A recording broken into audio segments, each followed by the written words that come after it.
Hello, কি অবস্থা? কেমন আছো সবাই?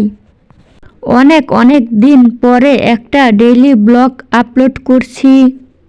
আলসেমির কারণে ভিডিও করতে, ভিডিও এডিট, ভয়েস দিতে একদমই ইচ্ছা করে না।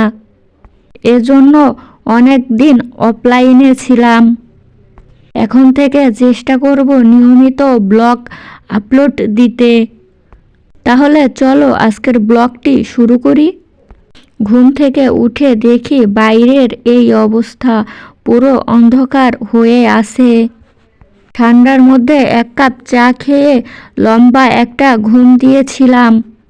ঘুম থেকে উঠে দেখি 1টার মতো বাজে। দুপুরের পরে একটু রোদের দেখা পাওয়া গেছে, তার জন্য চলে গিয়েছিলাম বাইরে একটু রোদ পোহাতে। এত কনকনে ঠান্ডার মধ্যেও গোসল সেরে চলে এসেছি। যতই ঠান্ডা পড়ুক তার মধ্যে গোসল করা মাস্ট।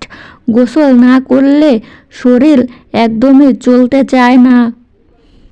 ঠান্ডায় পুরো জমে যাচ্ছি। তাড়াতাড়ি করে এই সোয়েটারটা পরে নিচ্ছি। দিন দিন ঠান্ডার পরিমাণ অনেক বেশি বাড়ছে। বাইরে প্রচণ্ড ঠান্ডা বাতাস বইছে।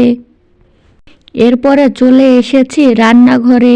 এখানে এসে দেখি চাল গুঁড়ি করা হচ্ছে পিঠা বানানোর জন্য। সাথে আম্মুর হাতের গরুর মাংস।